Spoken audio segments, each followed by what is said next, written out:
Da palavra do Senhor.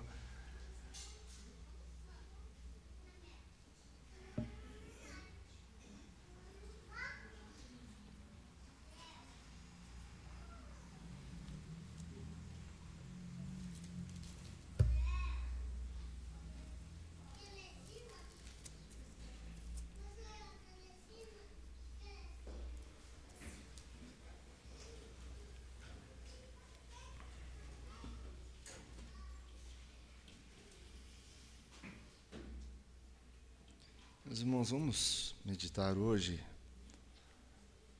no texto de Êxodo, capítulo 20.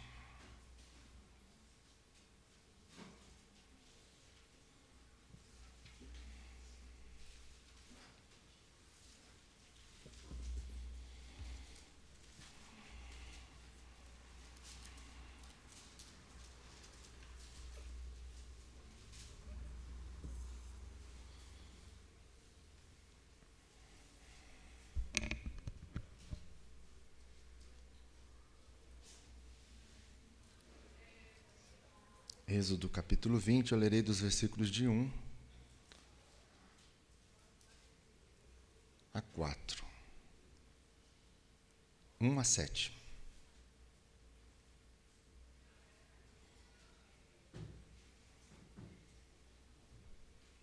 Assim diz a palavra do Senhor. Então falou Deus todas estas palavras: Eu sou o Senhor teu Deus, que te tirei da terra do Egito, da casa da servidão. Não terás outros deuses diante de mim. Não farás para ti imagem de escultura, nem semelhança alguma do que há em cima nos céus, nem embaixo na terra, nem nas águas debaixo da terra. Não as adorarás, nem lhes darás culto, porque eu sou o Senhor teu Deus, Deus zeloso, que visita a iniquidade dos pais nos filhos até a terceira e quarta geração daqueles que me aborrecem, e faço misericórdia até 1000 gerações daqueles que me amam e guardam os meus mandamentos.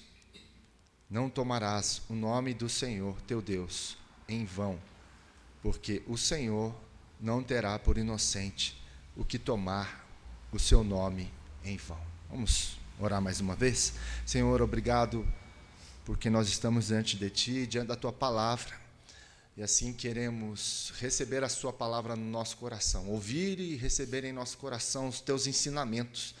Ajuda-nos, Senhor, nos dê percepção, ilumina a nossa mente, Pai, para que possamos entender aquilo que o Senhor quer a respeito de nós. Nos ajude nessa compreensão. É o que te pedimos em nome de Jesus. Amém. Meus queridos, nós temos falado há alguns domingos sobre o que é essencial. E hoje nós vamos falar, pela última vez, do que é essencial nas nossas vidas. Nós temos várias coisas que são essenciais na vida de um cristão. Tudo aquilo que é palavra de Deus é essencial para nós. Mas muitas vezes nós temos perdido a palavra do Senhor como o norte da nossa vida, olhando para as circunstâncias com os olhos carnais, interpretando as coisas do jeito que a gente acha neste mundo. E nós temos visto que nós devemos olhar com tudo aquilo que nós temos visto com os olhares do coração. E aí a pergunta é: como está o meu coração, o seu coração, para que a gente venha ter um entendimento melhor do que está à nossa volta e possamos perceber aquilo que é essencial para a nossa vida como cristãos. E é algo que nós devemos tomar muito cuidado, porque diante de tudo que nós estamos passando, o meio ambiente que nós vivemos, as informações que nós temos, o estilo de vida que nós passamos a ter, imergidos neste mundo, é algo que nós temos que parar e analisar, muitas vezes, e refletir: será que eu estou agradando ao Senhor? Porque eu agradarei ao Senhor quando eu viver no essencial daquilo que o Senhor quer para mim. Isso é muito importante nós avaliarmos. É olharmos para o nosso coração e perceber o que de fato reina em nosso coração. Então, meus queridos, diante da vida e da perspectiva de uma espiritualidade cristã, nós devemos fazer duas perguntas: o que você ama e o que você valoriza? Para nós entendermos o que é essencial, nós precisamos fazer essa pergunta constantemente: o que eu tenho amado e o que eu tenho valorizado. Isso é muito importante na nossa caminhada cristã. Como discípulos de Jesus, nós precisamos ser sinceros na resposta dessas perguntas, do que nós temos amado e do que nós temos valorizado. Às vezes nós expressamos e falamos para as pessoas aquilo que nós amamos, aquilo que nós valorizamos. Mas será que, de fato, no dia a dia, na prática da vida cristã, da espiritualidade cristã, será que, de fato, nós amamos aquilo que é essencial? E será que, de fato, nós valorizamos aquilo que é essencial? Porque, às vezes, o nosso coração, diante de tudo o que nós vivemos, diante de tudo aquilo que está no nosso coração, talvez o amor e a valorização das coisas podem estar, pode não estar em acordo com a palavra do Senhor. E se ela não estiver, o nosso coração pode estar descalibrado. E nós precisamos calibrar o nosso coração. Como que nós calibramos o nosso coração? Como que nós iremos calibrar o nosso coração? Nós precisamos de uma bússola para que norteie a nossa direção, para que então nós venhamos a calibrar o nosso coração, para que possamos viver aquilo que é essencial e amar de fato aquilo que é essencial e valorizar aquilo que é de fato essencial para a nossa vida. E o ponto principal dessa pergunta que será respondida é como nós temos adorado a Deus. Você vai saber como está o seu coração em relação ao amor e aquilo que você tem valorizado em relação à adoração a Deus. Como que você tem adorado a Deus? Como que tem sido a sua vida de adoração diante de Deus? Como tem sido o seu tempo de adoração, de reflexão na presença do Senhor? O texto que nós lemos vai falar exatamente sobre isso. Exatamente sobre isso. No versículo 1 nós lemos aí que, então, falou Deus todas estas palavras. Versículo 2, eu sou o Senhor teu Deus, que te tirei da terra do Egito, da casa de servidão. Deus aqui, Ele fala o que Ele fez com o povo. Eu tirei vocês da casa da servidão, porque eu sou o teu Deus. Eu sou o teu Deus. Eu sou o teu Deus. O que isso significa? Esse versículo 2 fala do quê? De redenção e graça. É isso que fala. O versículo 2 fala exatamente isso. O que Deus fez com o povo. Redimiu. Redimiu. E deu graça. Um povo que não merecia. E Deus derrama a sua graça, derrama o seu perdão, liberta esse povo que ficou cativo 400 anos na terra da servidão, diante de ídolos, diante de opressão durante 400 anos lá no Egito. E Deus leva esse povo, encaminha esse povo para a terra de Canaã, a terra que mana leite e mel, mas a terra em que há também ídolos e opressão. Ali não é o céu. Deus leva o povo, tira o povo e leva para essa terra. É lógico que era uma terra boa, manava leite e mel, muito melhor do que o Egito. Mas ali também haveria ídolos e opressão. Por isso, Deus coloca aqui as 10 palavras, os 10 mandamentos, para que o seu povo, então, venha a ser direcionado e calibre o seu coração diante dele, para a adoração verdadeira e única somente a Ele, e não a outros deuses. É isso que Deus está sendo enfático aqui, para com o seu povo. E é isso que nós precisamos entender em relação ao motivo maior da nossa vida, que é a adoração ao nosso Deus, e como nós devemos fazer isso, de fato, de verdade, com amor em nossos corações, e também valorizando justamente isso que é essencial para a nossa vida, que é o nosso Senhor e Salvador Jesus Cristo, que é Deus na nossa vida, que deve ser o centro da nossa vida, o centro do nosso coração. Jesus deve reinar como único Senhor e Salvador, como único Deus se assentando no trono da nossa vida. É isso que nós precisamos entender, é isso que precisamos viver. E diante dessa libertação, diante dessa retirada do povo de Israel, do Egito, há então uma ruptura. Deus, ele rompe com a escravidão daquele povo, rompe com a opressão daquele povo, para declarar a eles que Ele era o único Deus da sua vida, para que eles não venham olhar para trás, olhar para o Egito, mas que eles possam permanecer com o olhar em Deus, diante de tudo aquilo que Deus tem levado a eles a viverem naquele tempo, diante dos ídolos e das opressões, para que o coração deles não se tornasse um trono para outros deuses. Nós podemos perceber esse versículo 2, lá em Efésios capítulo 2, versículos 4 e 5, que diz assim: Deus, que é rico em misericórdia, pelo grande amor com que nos amou, deu-nos vida com Cristo, quando ainda estávamos mortos em transgressões, porque pela graça vós sois salvos. É justamente isso. O Senhor nos salvou pela graça. Nós estávamos mortos em nossos pecados e delitos, e Deus nos deu vida em Cristo, pela sua misericórdia, pelo seu grande amor. Um outro texto que fala sobre redenção em graça, Paulo aos Colossenses diz, lá no capítulo 1, no versículo 13 e 14, diz assim: pois ele nos resgatou do domínio das trevas e nos transportou para o reino do seu Filho amado, em quem temos redenção, a saber, perdão dos pecados. Foi exatamente o que ele fez com o povo do Egito, que estava no Egito.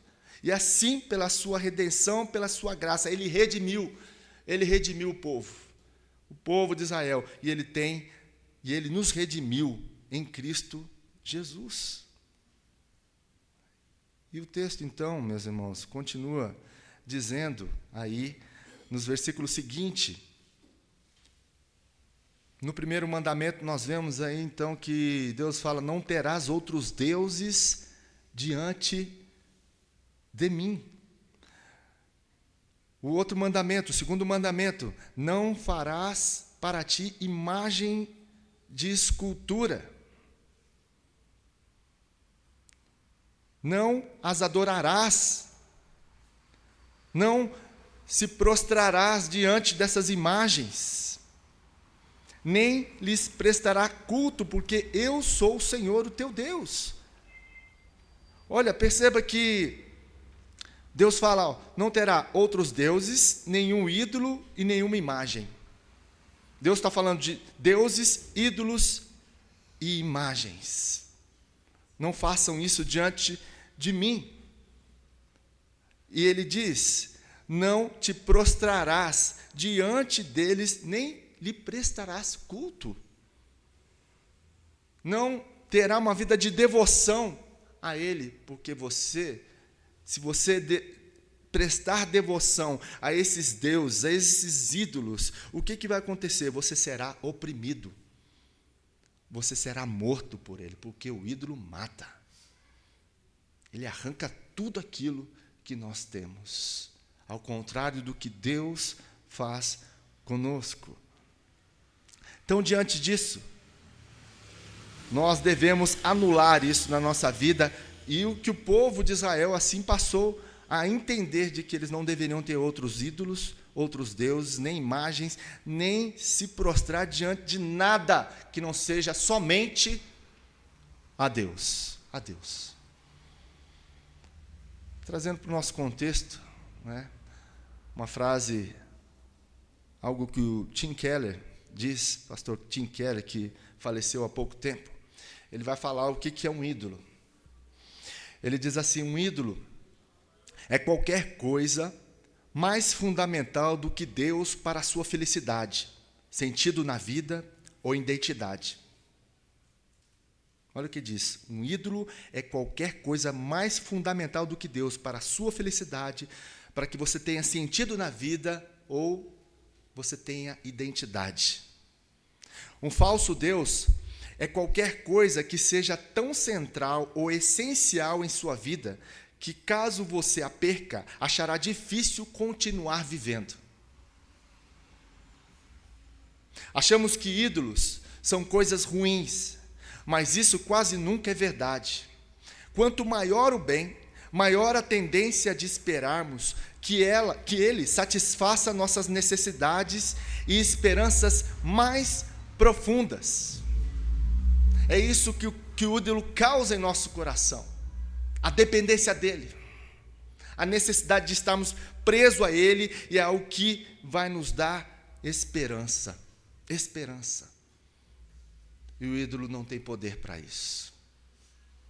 O ídolo não tem poder para isso. Mas, pastor, que tipo de ídolos existem hoje para que ele domine o nosso coração?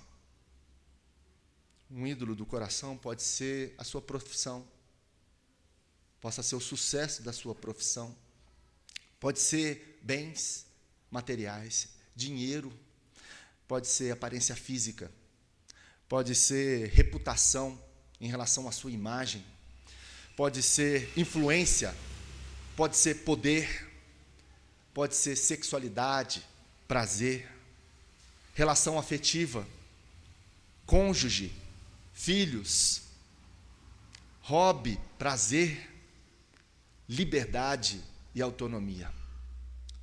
Isso tudo aqui pode ser ídolo no seu coração. Eu enumerei alguns aqui. Na sua grande maioria, esses têm potencial para ser ídolos no seu coração. Tudo que eu falei aqui são coisas ruins? Não, não são coisas ruins, são coisas boas, mas no seu devido lugar, no seu devido tempo. É isso que nós precisamos tomar cuidado, para que então esses ídolos, sendo colocados em prateleiras de prioridades na nossa vida, tire o centro que é Cristo. Tire a prioridade que deve ser Cristo na nossa vida, a adoração única ao Senhor, a devoção única a Ele. É isso que nós precisamos entender. E hoje nós sabemos que o mundo está aí, produzindo ídolo a todo tempo, para que o nosso coração seja envolvido, seduzido, para que a gente idolatre, para que a gente coloque ele no trono da nossa vida. Como diz João Calvino, o nosso coração é uma fábrica de ídolos. Porque o nosso coração é corrupto, é perverso, é enganoso, é egoísta, é mau. Nós podemos perceber isso em toda a história bíblica. A partir do momento que o pecado entrou no mundo, acabou. O nosso coração é inclinado a fazer o mal. O nosso coração é viver na desordem que foi feita quando o pecado entrou no mundo e passou a habitar em nós. Nós temos uma natureza pecaminosa, apesar de sermos salvos e remidos pelo sangue do Cordeiro. Somos aí uma nova criatura, mas nós sabemos que o velho homem está ali. E que nós precisamos matar ele todo dia. A gente pensa que na conversão, né? Na nossa conversão, ou então no batismo, os pecados eles são levados ali. O velho homem é morto ali junto. Lutero disse isso. Ele achava que no batismo o velho homem morreu, mas ele descobriu que todo dia ele tinha que matar o caboclo ali dentro dele, no coração dele. O velho homem ele tem que ser morto todos os dias da nossa vida, para que assim não se construa ídolos, para que assim a nossa devoção seja única ao nosso Senhor. Então, se nós colocamos todas essas situações que eu disse aqui em lugares de prioridade, no lugar do Senhor, eles vão se tornar ídolos no nosso coração. Por isso nós devemos entender e saber aquilo que é essencial ao nosso coração.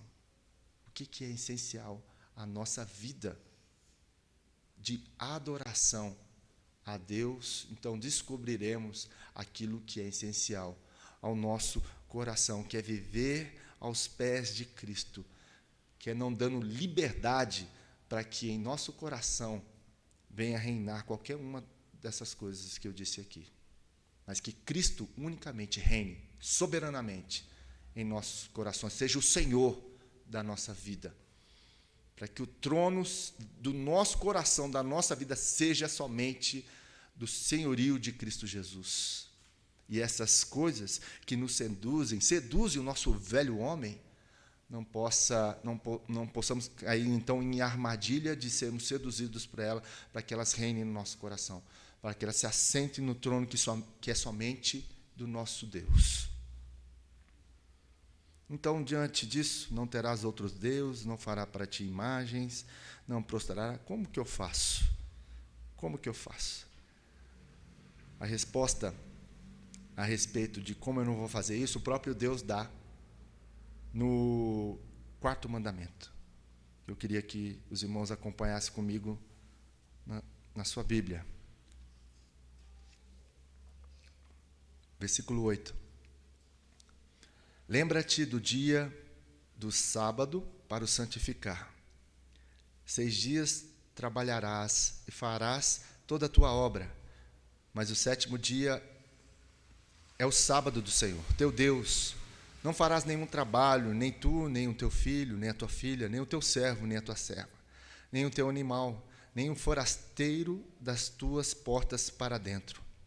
Porque em 6 dias fez o Senhor os céus e a terra, o mar e tudo o que neles há. E o 7º dia descansou. Por isso o Senhor abençoou o dia de sábado e o santificou. O que o Senhor está falando a respeito, então, desse 4º mandamento que não está à toa aqui?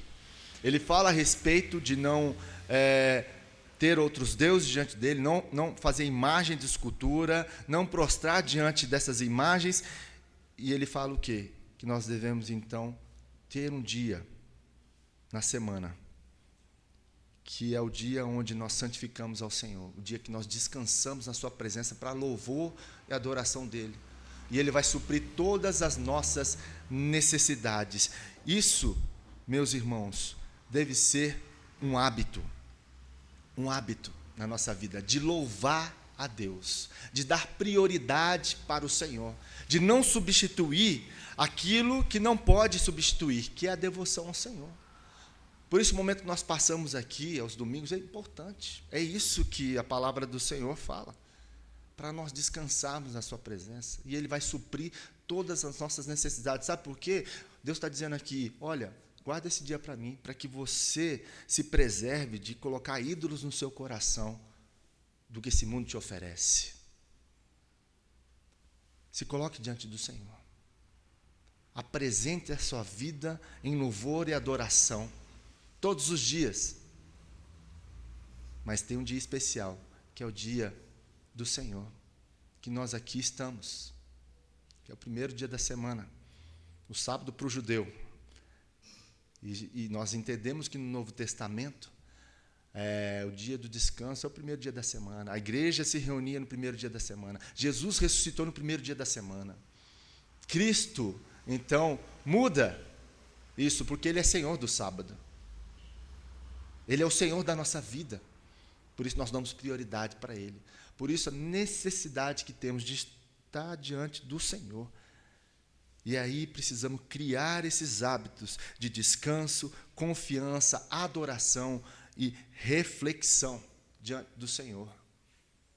Eu quero deixar esse alerta para nós, irmãos, para que nós não nos percamos nos dias que nós vivemos, mas para que possamos valorizar a importância da palavra do Senhor, da meditação, da busca pelo Senhor, individualmente e também coletivamente, juntamente com os irmãos. A necessidade que temos, meus irmãos, para fortalecer a nossa fé, para que Deus seja o único motivo da nossa adoração. O domingo nós temos aqui para nós relembrarmos quem Deus é na nossa vida.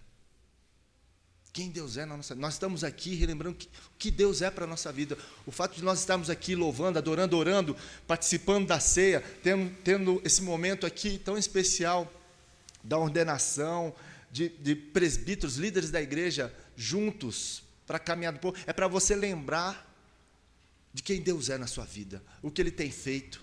Porque pelo fato de nós vivemos imergidos nesse mundo, a poeira desse mundo vai cobrindo a nossa alma, o nosso coração.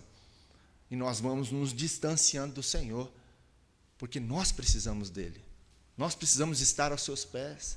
Por isso, a busca pelo Senhor, ela deve ser ávida em todos os sentidos, para que, então, nós possamos responder aquelas perguntas do que nós amamos, o que tem valor para nós. É aquilo que você dá prioridade, aquilo que você gasta mais tempo.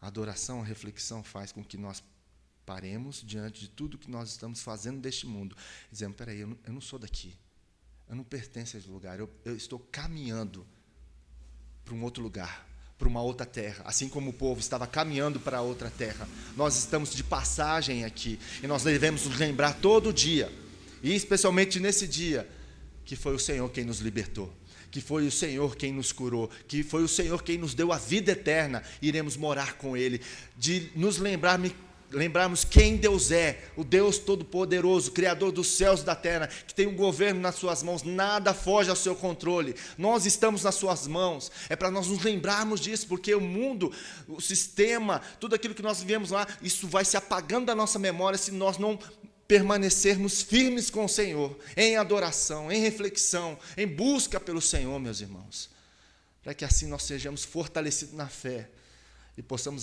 amar de verdade aquilo que é essencial, que possamos dar valor àquilo que realmente é essencial na nossa vida, que é Deus, que é o Senhor Jesus. Por isso nós precisamos ter esse hábito, esse poder que o hábito tem de termos uma vida diante do Senhor dia após dia. Eu quero falar aqui de um escritor, filósofo cristão. O nome dele é James Smith. Ele escreveu alguns livros a respeito de vida devocional, de vida com o Senhor, justamente isso que nós estamos falando aqui. Ele escreveu uma trilogia que fala imaginando o reino, aguardando o rei e desejando o reino. É justamente da passagem que nós estamos aqui, que o nosso coração, então, deve sempre imaginar o reino, aguardar o rei, desejar o reino de Deus. Esse deve ser um anseio da igreja. Se você está muito firmado, está gostando muito deste mundo aqui, tome cuidado, meu irmão. Tome cuidado. Tem gente que está amando demais esse mundo, está gostando demais daqui. Nós não pertencemos a este lugar, meu irmão. Nós estamos passagem. Nosso amor é por Deus, é pela eternidade, daquilo que virá. Não estou falando que você tem que viver de qualquer jeito aqui. Nós temos que viver aqui sabendo que Deus é tudo na nossa vida, mas que a nossa vida não está totalmente aqui, nós estamos de passagem aqui. É isso que nós precisamos entender. E aqui, James Smith fala justamente sobre isso, né? E ele fecha essa trilogia dizendo, você é aquilo que você ama. Você é aquilo que você ama. Depois, se você quiser ler esse livro, uma excelente leitura, para você entender que você é aquilo que você ama. Se você ama a Deus, você vai ser parecido com Ele. Se você ama as coisas deste mundo, você vai ser parecido com as coisas deste mundo, das coisas que te seduz, e que você dá mais valor, e que você dá mais tempo, despeja mais energia para viver neste mundo. E nesse livro ele fala algumas coisas, eu quero tirar algumas frases dele em relação a isso. Ao que você é aquilo que você ama. Ele diz o seguinte: subestimamos completamente o poder do hábito e o poder deformador das práticas culturais. Elas são rituais capazes de moldar o coração e definir aquilo que amamos. As práticas da cultura, elas deformam o nosso coração. Elas moldam o nosso coração se nós estivermos imergidos nela. Se nós tivermos hábito de constantemente praticar aquilo que está na cultura. Ele diz mais, assim, o que estou tentando fazer e ajudar as pessoas a perceberem é que essas liturgias culturais não são apenas coisas que você faz, mas práticas que produzem efeito em você. Nós somos criaturas de hábitos. que Deus sabe disso, porque Ele já nos criou dessa forma. E, portanto, o nosso gracioso e redentor Deus nos encontra onde estamos ao nos dar práticas, habilidades pelo Espírito, capazes de calibrar o coração, formar os hábitos e corrigir os nossos amores. Se não levarmos isso a sério, nos entregaremos de forma efetiva a qualquer prática rival formadora de hábitos da nossa cultura. Portanto, uma das decisões mais importantes que uma família deve tomar é onde adorar, e esta é, de várias formas, um comprometimento fundamental com a formação espiritual de nossos lares. O culto da igreja é o coração do discipulado. É o ambiente onde Deus recalibra o nosso coração, reforma os nossos desejos e reabitua os nossos amores. Trata-se do ginásio onde Deus retreina os nossos corações. Muito interessante a palavra dele. Então, esse ambiente é onde Deus retreina os nossos corações, onde Deus vai lapidar coisas que precisam ser lapidadas. É no momento de culto onde Deus se faz presente no meio do seu povo, ordenando a sua bênção e agindo em nossos corações, transformando, restaurando-nos, derramando a sua bênção, recalibrando os nossos corações diante do mundo que nós vivemos durante 6 dias, sujando o nosso coração, a nossa alma com um monte de podreira que tem aí fora. Este é um momento único, um privilégio que temos como povo de Deus, de sermos abençoados, de termos o nosso coração calibrado no Senhor, naquilo que é essencial para a nossa vida, realinhar amores que podem estar saindo daquilo que a palavra do Senhor fala, daquilo que é prioridade no nosso coração, destronar aquilo que pode se tornar um ídolo no nosso coração ao longo das semanas. Por isso a importância de estarmos juntos. A adoração, então, meus irmãos, e a reflexão, ela calibra ou realinha o nosso coração. É como uma bússola que nos norteia. O que eu e você temos amado? O que, de fato, eu e você temos valorizado? Eu queria que você lembrasse, diante o que nós falamos aqui e comentamos, que você é aquilo que você ama. Você é aquilo que você ama. O que você tem amado é o que você é. Quem ou o que você ama e valoriza? Quem ou o que você ama e valoriza? Você pode falar, não, se eu fizer essa pergunta para você, não, eu amo a Deus, eu amo minha família, eu amo minha esposa, eu amo meus filhos, eu amo a igreja. Eu sei que você vai responder isso, né? Se todo mundo aqui responde. Mas qual que é a frequência disso? Qual que é a doação de coração para isso que você tem, que você disse que fala que ama, que você diz que valoriza? Qual o seu derramamento de coração, de tempo, para isso que você fala que ama e que valoriza? O seu empenho em fazer aquilo que é melhor para aqueles que você ama e que você valoriza. Quais são os rituais que têm formatado o seu amor? Quais são os rituais? Quais são os ritos que têm formatado o seu coração? Lembre-se, o tempo de adoração e reflexão vai calibrar e realinhar o meu e o seu coração.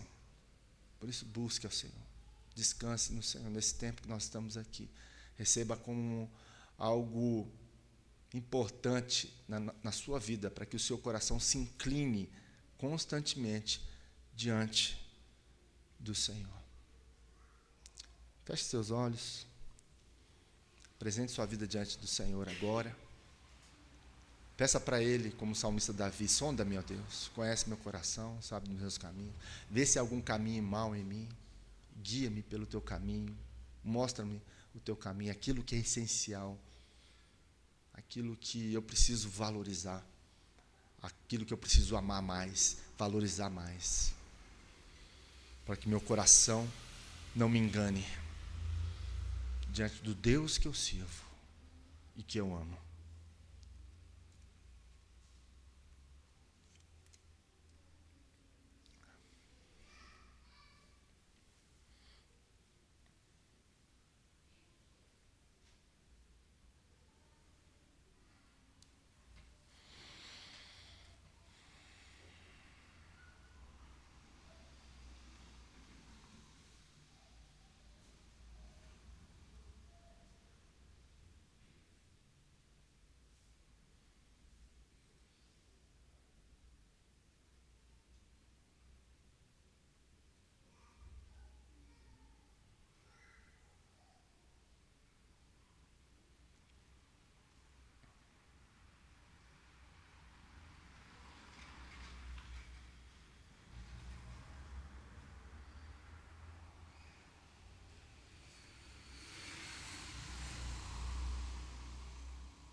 Senhor, nós mais uma vez estamos aqui diante de Ti, ouvindo a Tua palavra, ouvindo a Tua voz, uma palavra que ecoa aos nossos ouvidos diante de tantos anos que o Senhor falou ao Seu povo, e aqui o Senhor fala conosco mais uma vez, em que o Senhor é o nosso Deus, que nos tirou do império das trevas, que nos tirou da escravidão do pecado e nos libertou. Nos libertou para Te louvar, para Te adorar, para que o Senhor seja o único da nossa vida, digno de toda honra, todo louvor e toda adoração. Que possamos ser despertados pela Tua palavra e que possamos buscar mais o Senhor. Ajuda-nos, Senhor. O Senhor nos conhece, sabe, Senhor, para onde o nosso coração se inclina. Muitas vezes temos pecado contra o Senhor e temos feito da vida, daquilo que o Senhor colocou nas nossas mãos, para cuidarmos bem, para amarmos, para valorizarmos, segundo a Tua palavra. Ajuda-nos, Senhor, a viver mais para o Senhor. Ajuda-nos, Senhor, a amar mais o Senhor. Que o Senhor possa recalibrar os nossos corações em Ti, para que possamos viver aquilo que é essencial na nossa vida, aquilo que o Senhor nos deu como bênção, para que possamos priorizar aquilo que é necessário, aquilo que o Senhor ordena, aquilo que o Senhor fala, para que assim, como nós lemos aqui na Tua palavra, possamos adorar somente ao Senhor, descansando diante de Ti, vivendo para a honra e glória do Teu santo nome. Perdoa os nossos pecados. Nós queremos quebrar todos os ídolos dos nossos corações e servir somente ao Senhor. Ajuda-nos, Senhor. É o que Te pedimos em nome de Jesus. E que nesse momento onde nós estaremos aqui, participando da ceia do Senhor, da mesa do Senhor, que o Senhor possa fortalecer a nossa fé. Que esses elementos agora, o pão e o cálice, possam ser separados do uso comum para um momento especial, onde o Senhor se faz presente e aqui está para nos abençoar. E ao comermos do pão e beber do cálice, venhamos a nos lembrar do que o Senhor fez naquela cruz por nós, derramando o Teu sangue precioso pelos nossos pecados, Teu corpo padecendo naquela cruz por nós, para que assim o Senhor pudesse reinar em nossos corações. Edifica o Teu povo aqui, edifica-nos neste momento, aumenta a nossa fé, É um momento espiritual, um momento da presença do Senhor aqui. Que o Senhor possa nos abençoar. Obrigado por esse privilégio de participarmos da mesa do Senhor. É o que te pedimos, agradecidos por tudo que o Senhor tem feito na nossa vida. É em nome de Jesus que nós oramos. Amém.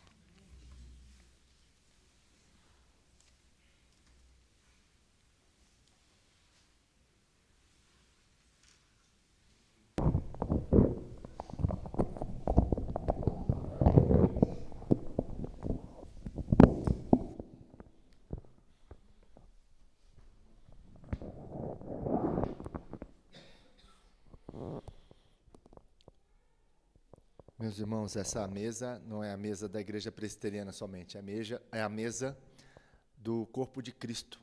Então, se você faz parte de uma igreja genuinamente cristã, você é convidado a participar desta mesa para que a sua fé seja edificada. Então, se você tem esse compromisso com o Senhor, esse é o momento onde você pode, então, participar desse momento, crendo que o Senhor está aqui e Ele quer nos abençoar nesse momento único, para que possamos trazer à memória aquilo que o Senhor fez naquela cruz. Quero convidar os presbíteros a vir à frente.